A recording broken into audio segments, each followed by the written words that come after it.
Alors Erwan Binet, est-ce que le gouvernement s'attaque aux familles? Je récuse les mots un peu violents, on étranglerait les familles. D'abord parce que les économies demandées à la branche famille de la sécurité sociale représentent 700 millions d'euros au total. C'est 1,5% de l'ensemble des dépenses de la branche famille. Donc c'est très peu. Je récuse l'idée aussi qu'on ne doive rien changer sur la famille. Parce que d'un certain point de vue, quand on y regarde de plus près, de certaines prestations, il y a des grandes inégalités. Je donne juste un exemple. Sur les prestations qui concernent les nounous à domicile, par exemple, ou les personnes qui gardent nos enfants à domicile. 120 millions d'euros sont consacrés aux 10% des familles les plus pauvres. Plus d'1 milliard d'euros est consacré sur cette seule prestation aux 10% des familles les plus riches. Il y a vraiment, dans notre modèle, des inégalités auxquelles nous ne répondons pas forcément aujourd'hui, mais qui nécessitent en tout cas de se poser la question sur la réforme permanente de notre politique familiale, et en tout cas des prestations et de la branche famille de la sécurité sociale. Et je crois que c'est une erreur que de ne pas réfléchir en permanence sur la réforme de ce système, de vitrifier la politique familiale et les prestations. C'est ce qu'a fait la précédente majorité. En 2002, elle a hérité d'une branche familiale équilibre, et elle l'a laissée en 2012 avec un déficit de 3 milliards d'euros. Ne rien changer, c'est la chronique d'une mort annoncée pour la politique familiale dans notre pays. Alors Thierry Vidor est venu nous rejoindre. Vous êtes directeur général de l'association Famille de France, qui est en première ligne pour dénoncer les mesures gouvernementales. Pour vous, c'est carrément la politique familiale qui est sacrifiée. Tout à fait. J'avoue, Monsieur Binet, je vous entends et je trouve que votre propos est malhonnête. Pourquoi ? Parce que la famille n'a jamais été autant attaquée que depuis quelques années. Ça n'a pas commencé sous les gouvernements socialistes, ça fait maintenant 10 ans. Mais depuis 3 ans, c'est un sacrifice qui s'amplifie. Et aujourd'hui, dire que les familles sont asphyxiées, c'est faux. Vous êtes en train d'asphyxier les familles les plus modestes. Vous êtes en train de toucher à tous les fragiles, les enfants, les familles les plus fragiles, les seniors, les retraités qui ont eu au moins 3 enfants. Et aujourd'hui, on voit, c'est-à-dire tout ce qui remonte du terrain, assez dramatique. C'est-à-dire des gens qui sont des familles, Monsieur Binet, qui sont en train de revenir chez leurs parents aujourd'hui. Voilà ce que c'est que la politique familiale que vous défendez, que vous aimez. Je ne suis pas d'accord du tout. Les familles aujourd'hui sont révulsées et vous attaquez vraiment, comme je le disais, les familles les plus pauvres. Donc ça, c'est quelque chose, et je pourrais vous le montrer. La branche famille, comme vous le dites, la branche famille n'est pas en déficit. Elle est ponctionnée par la branche retraite. Donc je pense qu'une vraie réforme, Monsieur Binet, c'est une politique familiale ambitieuse. C'est la seule chose qui marche depuis 45 ans dans notre pays. C'est la seule chose. Et c'est la seule espérance qu'on peut avoir dans l'avenir, c'est notre natalité. Oui, Ménogien. Oui, là, il y a différents problèmes techniques, d'ajustement budgétaire, etc. Mais je pense qu'il est important de revenir aussi aux bases philosophiques de la politique familiale. Or, celle-ci était construite à l'origine comme une politique qui n'a rien à voir avec la justice sociale. C'est une des raisons pour lesquelles les allocations familiales étaient universelles. D'un même montant, quel que soit le revenu des familles. La justice sociale est une chose, la politique familiale en est une autre, et ce n'est pas au niveau de la politique familiale qu'on doit compenser les injustices sociales. Telle était la philosophie générale depuis donc longtemps. Pourquoi ? Parce que en réalité, ce qui orientait ceux qui dirigeaient cette politique familiale, c'était une politique de natalité, que la France soit une puissance démographique, et aussi, là je me permets peut-être d'aller un peu plus loin que ce que les textes disent, de favoriser ou de promouvoir un certain modèle de famille hétérosexuelle et plutôt une famille naturelle, donc tout ce qui informe, par exemple, l'interdiction pour les couples lesbiens d'avoir accès à la procréation médicale assistée. Or, ces deux principes, la natalité d'une part et la promotion d'un certain style de famille, je crois que ce sont des principes qu'on peut contester. Et je crois aussi que ce sont des principes qui ne sont plus approuvés par la majorité des citoyens. Donc je pense que la refonte de la politique familiale dans le sens de la justice sociale, c'est-à-dire la fin de cette séparation entre justice sociale d'un côté et politique familiale de l'autre, elle est quelque chose qui serait bienvenu de mon point de vue au moins. François-Xavier Bellamy ? Moi, je crois qu'il y a quand même une dimension de justice fondamentale et je voudrais peut-être parler d'abord pour les familles, bien sûr, mais vous l'avez fait, Monsieur Widor. Je voudrais aussi parler peut-être un tout petit peu, si c'est possible, au nom des générations qui viennent. Je crois qu'il y a aussi une exigence de justice de ce point de vue-là. Les générations qui viennent, celles qui sont aujourd'hui en train de se former pour porter la France de demain, elles vont hériter de défis qui seront très lourds. Je pense à la question de la dette, la question des dérèglements écologiques, la question...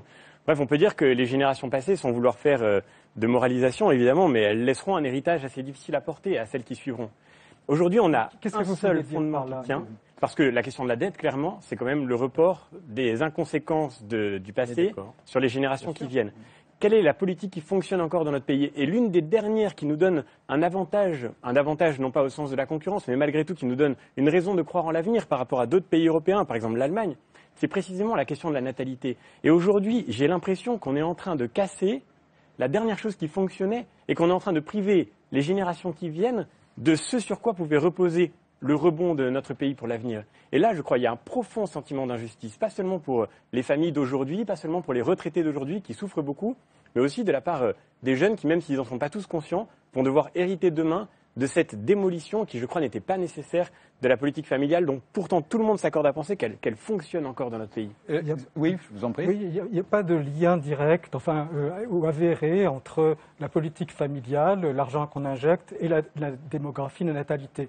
Aux Pays-Bas, il n'y a pas une politique familiale aussi généreuse qu'ici, pourtant la natalité se développe très bien, aussi bien qu'en France. En revanche, en Allemagne, ils ont une politique familiale, mais la démographie, elle n'est pas aussi florissante qu'en France. Donc il faut aussi se garder de mettre un lien automatique entre l'argent qu'on investit dans la politique familiale et la démographie. Mais aussi, on peut contester d'un point de vue philosophique qu'une nation doit avoir comme objectif, comme la Roumanie de Ceausescu, par exemple, de favoriser la natalité. Claude Habib ? Oui, je suis un petit peu étonnée de ce que vous dites, Ruven, parce que oui, je pense que en gros, les Français sont contents d'avoir une natalité qui, d'ailleurs, n'est pas une natalité extrêmement florissante. C'est juste un équilibre, et on est très content d'être à l'équilibre. Donc vous dites, ça ne plaît pas, et vous dites historiquement, ça favorisait la natalité et un certain type de famille naturelle contre la famille homosexuelle. Non, pas que contre la famille homosexuelle. Ça paraît absurde, il n'y avait pas de famille homosexuelle à l'époque. Non, j'ai donné un exemple aujourd'hui pour expliquer ce qu'était une famille qui n'était pas une famille au sens traditionnel et naturel. Il ne faut pas s'accrocher sur ça. D'accord. Donc c'était la jeunesse. C'était juste une illustration contemporaine. D'accord. Alors, sur le fond, moi j'étais très étonnée d'être d'accord avec Roselyne Bachelot, ça m'arrive jamais, donc c'était une stupeur là, en entendant ce qu'elle disait, dénoncer l'hypocrisie de cette mesure. Moi je suis d'accord. Là c'est sur le congé parental. Sur le congé parental, il faut faire des économies. Alors tout le monde crie, bon, on est dans un truc NIMBY, quoi, not in my backyard, pas moi. Donc les retraités crient, les familles crient, tout le monde crie, mais c'est normal, il faut faire des économies, c'est douloureux. Alors dire, on fait des économies, mais c'est pour votre bien et c'est pour l'égalité homme-femme, là je trouve que c'est assez pénible. C'est assez pénible de se faire moraliser au moment où on demande de serrer la ceinture. Je trouve qu'on aurait pu avoir plus d'honnêteté. On reviendra sur le congé parental parce que c'est un débat en soi, mais restons juste sur le principe. A priori, faut-il faire des économies, y compris sur les familles et y compris peut-être éventuellement, ça n'est pas prouvé d'après Ruven Augien, sur la natalité. Émilie de Turckheim. Oui, moi ça m'étonne beaucoup d'entendre ça parce que la politique familiale en France, quand même, quand on est pacsé au marié et qu'on a des enfants, mais c'est quasiment une niche fiscale. Moi, j'en reviens pas de payer aussi peu d'impôts depuis que j'ai des enfants. On a quand même, d'accord, ça va être des mesures qui vont rétablir un équilibre dans un système qui était très familialiste et quand même très défavorable à ceux qui se font vraiment avoir, c'est-à-dire des célibataires qui n'ont pas d'enfants, qui bénéficient pas de notre super système de part déductible d'impôts. Et concrètement, quand on est célibataire, dès qu'on s'achète à manger tous les jours, c'est beaucoup plus cher parce que vous achetez en petite quantité, c'est très cher. Quand vous logez au mètre carré, les petites surfaces sont beaucoup plus chères que les grandes surfaces. Donc on ne peut pas dire que la politique fiscale punitive et la vie chère s'acharne sur les familles en France. Et de toute façon, je ne sais pas pourquoi on n'en parle pas, mais tout ça, c'est quand même un objectif, qui est de sauver notre sécurité sociale. Et ça me paraît quand même plus important de se dire que, je ne sais pas, dans 50 ans, mais même pas, dans 20 ans, on n'enseignera pas aux étudiants que en France, entre, 1945 et 2014, on a eu, je sais pas, on a fait une espèce de tentative complètement utopique qui consistait à rembourser les frais de santé et qu'on a abandonné ce programme communiste et farfelu au profit d'assurances individuelles. Enfin, je veux dire, il faut vraiment, c'est très très important, il faut se battre pour sauver cette sécu. Et à côté de ça, qu'on réduise la prime à la naissance du deuxième enfant, on s'en fout un petit peu. C'est pas comparable comme enjeu quand même. Thierry Vidor est peut-être pas d'accord. Non, peut-être pas. Non, pas du tout, mais je pense que j'aimerais bien vous expliquer ce que c'est réellement la politique familiale. C'est une politique qui est reconnue maintenant universellement, dans le monde entier.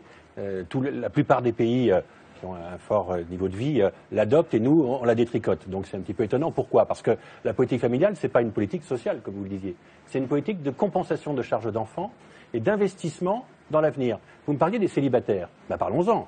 Vous savez qu'aujourd'hui, il y a en gros 3 actifs qui s'occupent d'un senior. C'est les actifs qui apportent l'argent et qui vont le redistribuer pour payer les retraites. Donc le retraité, il est bien content d'avoir, quand il aura 60, 65 ans, maintenant 70 ans, d'avoir une retraite. S'il n'y a pas assez d'enfants... C'est très logique ce que vous dites. Le célibataire travaille, cotise pour sa retraite plus tard, et comme tout ça est collectif, il cotise pour sa propre retraite. Madame, aujourd'hui, ce sont les actifs d'aujourd'hui qui payent pour les retraités. Aujourd'hui, vous avez 3 actifs pour un retraité. Dans 40 ou 50 ans, vous aurez un actif pour 3 retraités. Donc il aura beau cotiser aujourd'hui, s'il n'y a pas une natalité importante en ce moment, il n'aura pas de retraite. Erwan, oui, je trouve très réducteur toujours d'analyser le succès de notre politique familiale au taux de natalité en France. Parce que, comme vous l'avez très bien dit, toutes les comparaisons qu'on peut faire au niveau européen montrent qu'il y a une totale décorrélation entre le pourcentage du PIB qu'on va consacrer à notre politique familiale et le taux de natalité. Ce qui est très important, c'est l'organisation des modes de garde. Allez voir en Allemagne, ils sont totalement désorganisés sur les modes de garde et ils sont très en retard par rapport à la France. D'ailleurs, l'Allemagne nous fait beaucoup reproches et leçons. Je crois que de ce point de vue-là, il pourrait prendre exemple sur la France. Et c'est pour cette raison qu'il y a un taux de natalité, entre autres, très bas. Mais ça n'est pas lié à leur, enfin en tout cas à la somme, au montant qu'ils consacrent au PIB. Et puis les choix qui ont été faits par le gouvernement ont une certaine logique. Vous avez parlé de la prime de naissance, qui est d'ailleurs un mot horrible. Quand on fait un enfant, on n'a pas une prime, c'est pas un cadeau. Qui était de 900 € pour le premier enfant, pour chaque enfant, suivant évidemment les revenus, et qui va descendre pour le deuxième à 308 enfants. Mais à partir du deuxième enfant, Monsieur Vidor, nous avons chacun, en tout cas ceux qui ont leur deuxième enfant, tous les mois, 129 € qui tombent sans aucune, d'ailleurs sans faire la demande. On n'a même pas besoin de demander aux caisses d'allocation familiale pour recevoir tous les mois l'allocation familiale. Et donc, en plus, la prime de naissance est faite pour s'équiper. Au bout du deuxième, en général, on utilise l'équipement qu'on a acheté ou sur lequel on a investi pour le premier. Donc, derrière ça, il y a quand même une logique. Ça n'est pas étrangler les familles, me semble-t-il. François-Xavier Bellamy. En fait, c'est justement peut-être ça qui me manque un peu, paradoxalement. Je suis assez en désaccord avec vous sur ce point. Je trouve qu'on peine à voir la logique. C'est-à-dire qu'on a l'impression que le gouvernement tente de faire des économies plutôt faciles. Voilà, on va trouver de l'argent. À l'inverse, il y a des gisements d'économies énormes qui ne sont pas du tout exploités. Je suis tout à fait d'accord avec vous pour le fait de sauver la sécurité sociale. C'est évidemment décisif et on a un modèle social dont on est fier et qu'on veut préserver. Mais ce qui est incroyable, c'est qu'il y a 3 semaines, la Cour des comptes publie un rapport disant qu'il y a 20 à 25 milliards d'euros de fraude aux cotisations sociales et que là, d'un seul coup, on a l'impression que, en fait, il n'y a juste pas de réaction. Et on fait des mesures qui sont vraiment, qui vont avoir un effet très, très douloureux pour les familles parce que je veux bien la comparaison avec les célibataires, je suis moi-même célibataire, j'ai pas d'enfants. Mais je crois qu'avoir des enfants, ça coûte très cher. Je ne pense pas qu'on puisse dire que, en réalité, c'est une niche fiscale. Avoir des enfants, payer leurs études, payer tout simplement leur alimentation, France, etc. En fait, c'est pas la différence entre les petites quantités et les grosses quantités au supermarché. Ça change énormément de choses. Je crois quand même on est dans un pays où coûte on se fait beaucoup soigner d'argent. gratuitement, on va à l'école gratuitement, et moi qui ai 2 enfants jeunes, je peux pas du tout dire que ce soit une charge. Et ils vont grandir. Ils vont grandir. Alors ça, je suis sûre que les enfants plus grands coûtent plus cher. Mais non, il faut pas exagérer. C'est pas une charge terrible financière, surtout qu'on est à la maison, on sort beaucoup moins. C'est une énorme économie d'avoir des enfants.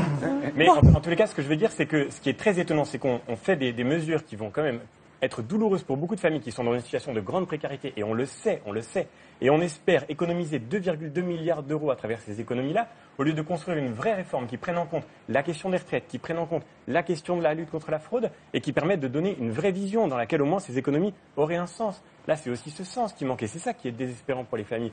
Quand Mme Touraine dit le gouvernement aime les familles, on a l'impression que le gouvernement aime les familles comme Manuel Valls aime les entreprises, c'est-à-dire pour mieux économiser sur leur dos par la suite et construire des espèces de systèmes d'économie dont on ne voit pas la logique globale et qui se développent au fur et à mesure que les cabinets trouvent des idées pour Moi, gagner ça de m'est l'argent. égal qu'il voit la logique globale. Ce que je veux, c'est qu'il fasse des économies. Donc, je rentre pas dans Mais des ces... économies efficaces, tant qu'à faire. Oui, il y a quand même Elles sont- aussi une politique. Sylviane Agazzassi. Non, il y a quand même aussi une politique de protection des plus faibles.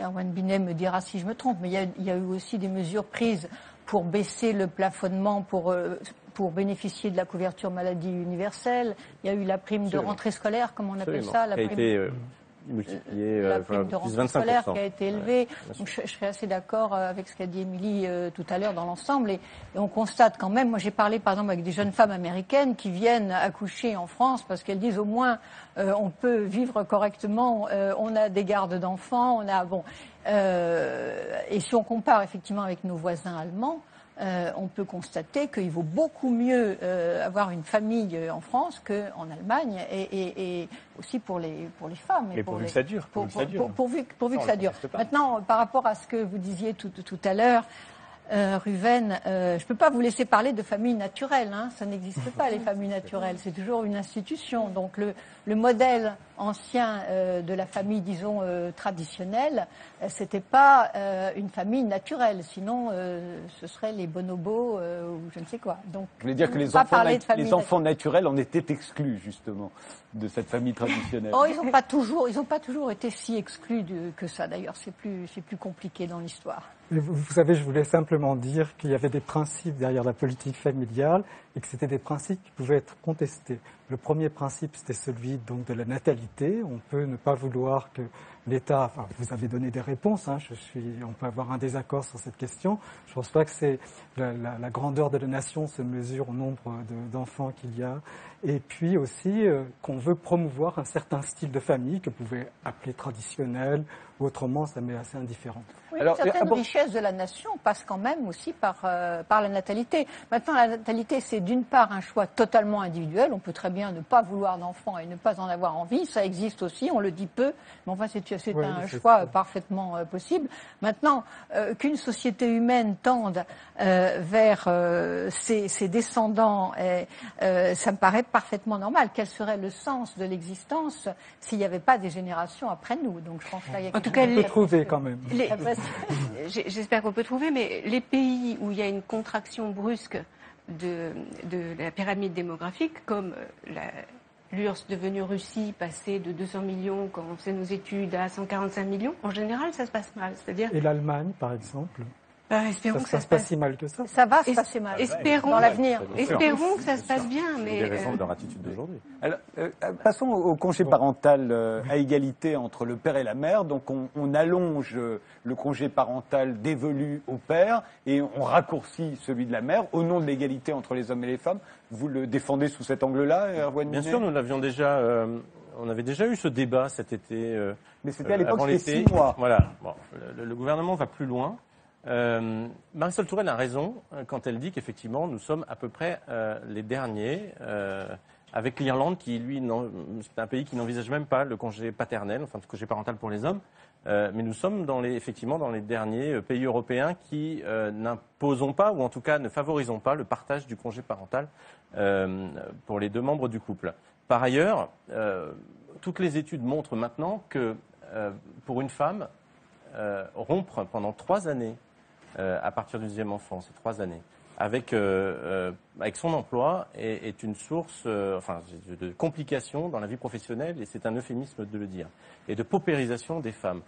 Donc c'est évidemment aussi par là une solution pour nous, en tout cas c'est un outil pour apporter des réponses à ces questions-là. On ne le dit pas, mais nous allons, à travers cette réforme aussi, doubler le temps du congé parental pour le premier enfant. Aujourd'hui, 6 mois, il sera de 1 an. C'est important aussi de le dire. On va pas uniquement dans le sens de la régression. Thierry Bédor, Famille de France aussi, est contre l'égalité. Non, on est totalement pour l'égalité homme-femme. Mais j'ai entendu des femmes politiques, mais qui disaient que c'était une hypocrisie. On la partage. Quelle hypocrisie? C'est-à-dire qu'aujourd'hui, M. Binet, il y a un peu plus de 2 400 000 enfants de moins de 3 ans. Il y a un peu plus de 10% de places de crèches, de garde collective, crèches, micro-crèches, etc. 20% pour les assistantes maternelles. Il y a plus de 68% d'enfants, pas de familles, qui ne trouvent pas de place pour leurs enfants. Sur ces 68%, il y a une partie, on va dire 15 ou 20%, je ne pourrais pas le dire, de femmes ou d'hommes qui désirent vraiment accompagner leur enfant pendant 3 ans et rester à la maison. Mais vous avez 80% des familles, 80% des femmes qui aimeraient bien pouvoir trouver une solution de garde, mais qui ne peuvent pas et qui doivent abandonner leur travail, sacrifier leur carrière professionnelle. Donc vous disiez tout à l'heure, et ça je vous suis parfaitement, il faudrait que l'État, il manque, on va dire 400 à 500 000 places de crèche. C'est ce qu'on fait. Hein. Monsieur Binet, c'est ce qu'on fait aujourd'hui. Je suis au Conseil de la famille, on y va souvent.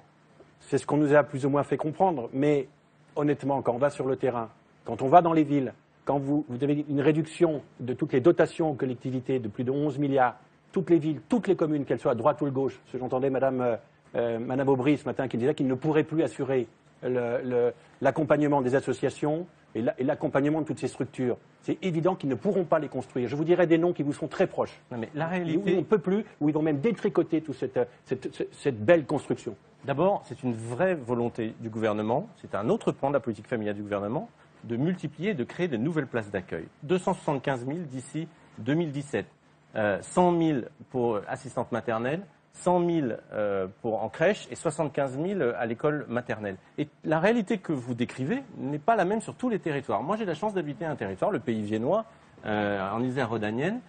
Nous avons plus de places disponibles, tout mode de garde confondu, que d'enfants de moins de 3 ans. Nous avons 108 places disponibles pour 100 enfants, ce qui pose aujourd'hui un vrai problème pour certaines, notamment mamans qui gardent, assistantes maternelles, pardon, j'ai perdu le nom.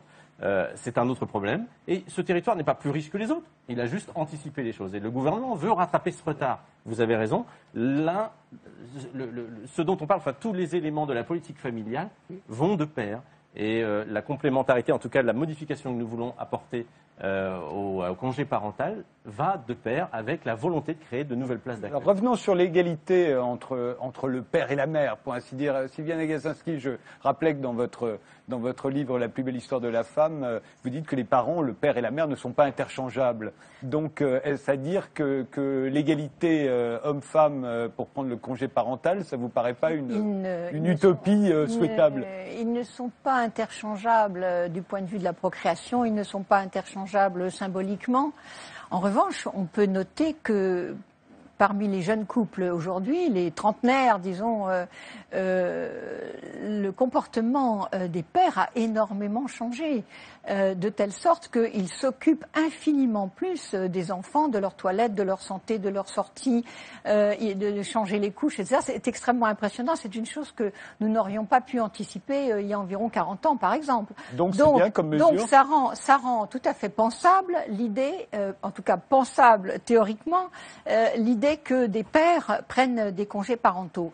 Malheureusement, et c'est là que je trouve aussi que la présentation des choses est un peu délicate de la part du gouvernement. De fait, il y a à peu près 4% actuellement des pères qui prennent un congé parental.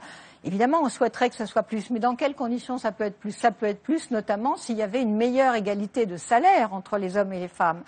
Alors, on peut penser, par exemple, que parmi les hommes qui gagnent moins que leurs femmes, il y en a 25% à peu près. Ceux qui gagnent moins que leurs femmes vont peut-être, quant à eux, être incités à utiliser des congés parentaux. Mais pour le reste, on voit bien qu'effectivement, c'est aussi un moyen de faire des économies. Émilie Turckheim. Oui, et puis alors, je vois un autre problème, c'est que finalement, on a le choix entre prendre un congé parental et être en tête-à-tête avec son bébé, son enfant jeune, ou retourner travailler et ne pas voir son enfant de la journée.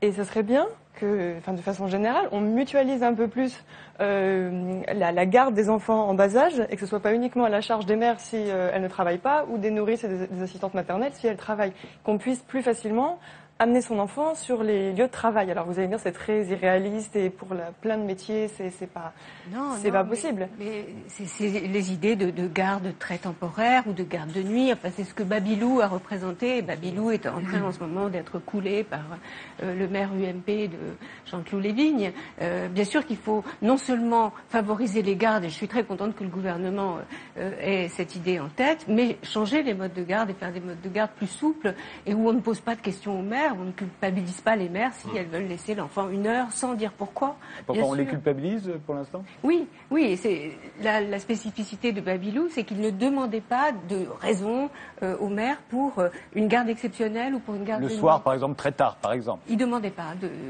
Il n'y a pas que certificat Babylou, médical. j'imagine qu'il y a d'autres crèches qui ne demandent pas non plus. Ben, je sais pas, j'ai pas d'enfant, donc c'est vous qui dites comment Très ça se passe. Les crèches sont pas ouvertes tard le soir. Non, je sais, mais il y en a peut-être d'autres qui... Elles sont très cadrées. Hein. Mais non, mais c'est aussi l'idée que sur un lieu de travail, il puisse y avoir des enfants, enfin, sans vouloir caricaturer, mais avoir son enfant sur les genoux. C'est-à-dire qu'un enfant puisse emmerder un petit peu tous les collègues et pas emmerder uniquement et exclusivement sa mère, qui du coup est la seule à ne pas pouvoir travailler du tout. Et alors évidemment, ça a l'air un petit peu C'est compliqué à pas ça, organiser. c'est que n'importe qui est allé dans un musée et qui a subi un enfant se dit si elle pouvait le garder chez elle. Donc, Oui, mais ça, faut être franc quand même. c'est une façon qu'on a d'accueillir les petits-enfants dans notre société, où soit ils sont sous une cloche en verre avec leur mère et ils nous emmerdent pas à la maison, soit, ou qu'ils soient, c'est vrai, ça fait du bruit, c'est chiant, ils nous empêchent de travailler.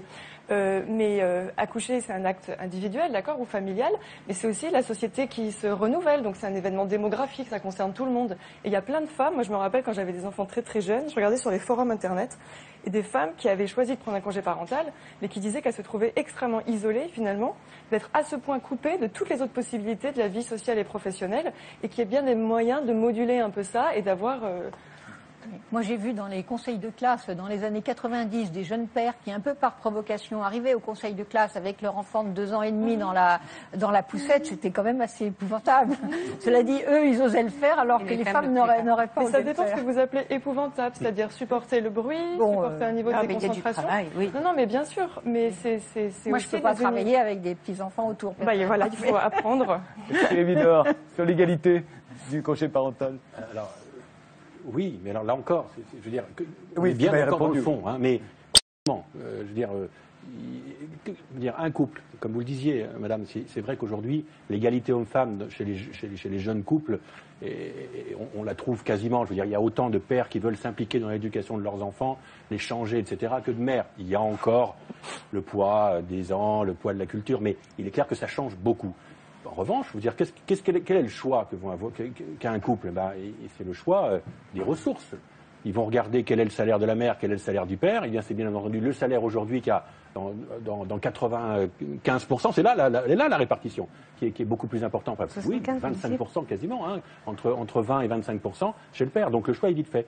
Et ça, je reviens aussi par rapport à ce que vous disiez, madame, tout à fait d'accord. Si on pouvait faire beaucoup plus de souplesse, et là on voit en Allemagne des crèches d'entreprise où la maman ou le papa, il y a une crèche qui est juste à côté, peut descendre voir son enfant, lui faire un petit câlin, ou il a mal aux dents, on va le prendre 5 minutes et on retourne au travail. Et là, il y a, je veux dire, la possibilité d'une conciliation vie familiale, vie professionnelle qui est extraordinaire et qu'on devrait en prendre exemple davantage. Le privé se substitue en Allemagne au public. Et pour reprendre le chiffre de Mme Gazzassi, justement, en Allemagne, lorsque on a à peu près entre 3 et 4% de congé parental aujourd'hui ouverts aux hommes, parce que les hommes peuvent prendre leur congé parental en France. 96%, 95-96% pour les femmes. Lorsque l'Allemagne avait les mêmes chiffres avant d'opérer la réforme que nous allons opérer. Aujourd'hui, ils sont 25% d'hommes. Donc on voit bien qu'il y a un effet qui est très important dans la répartition du droit. Ils étaient 3,5% en Allemagne avant la réforme, ils sont aujourd'hui 25%. C'est vers cela qu'on tend.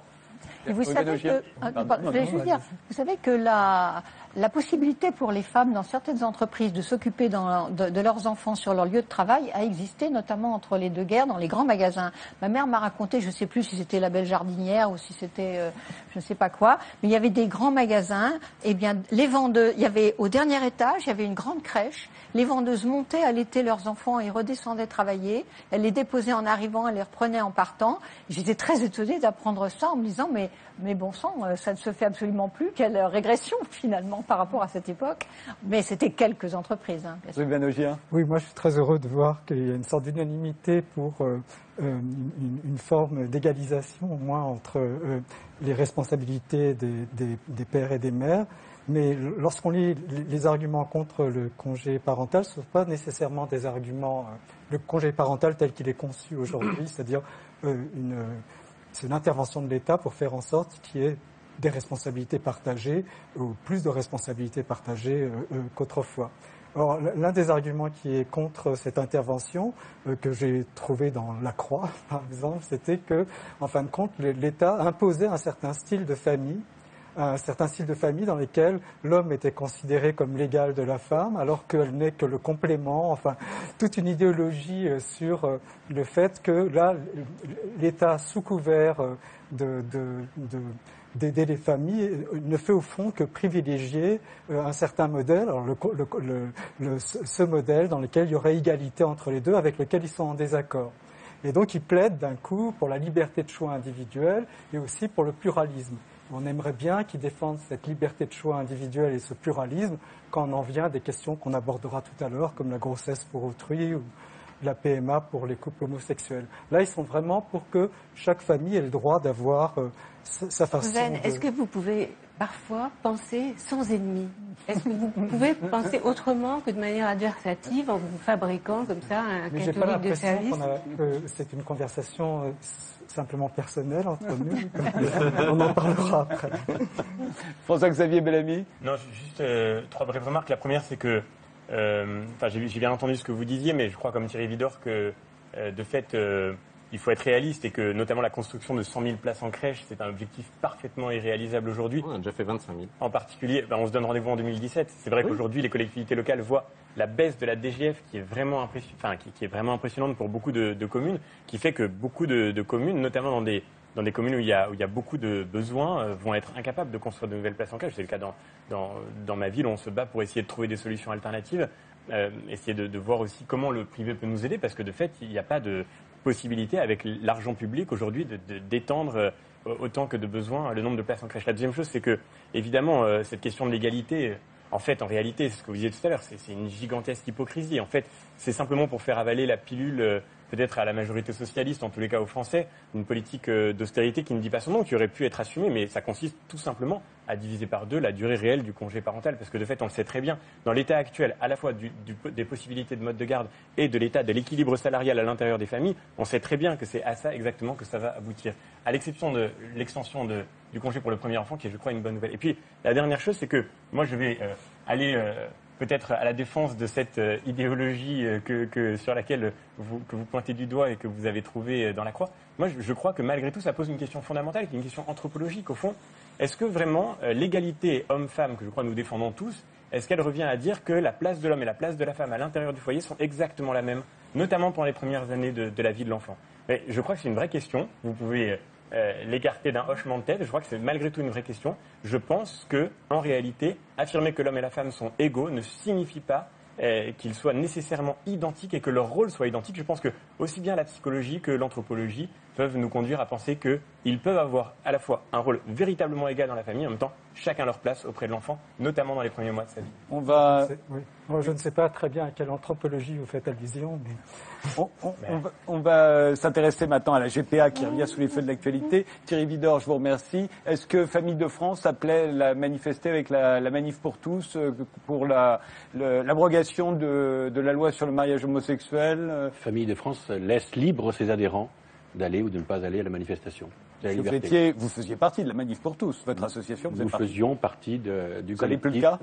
Nous ne sommes plus dans le collectif depuis le vote de la loi. D'accord.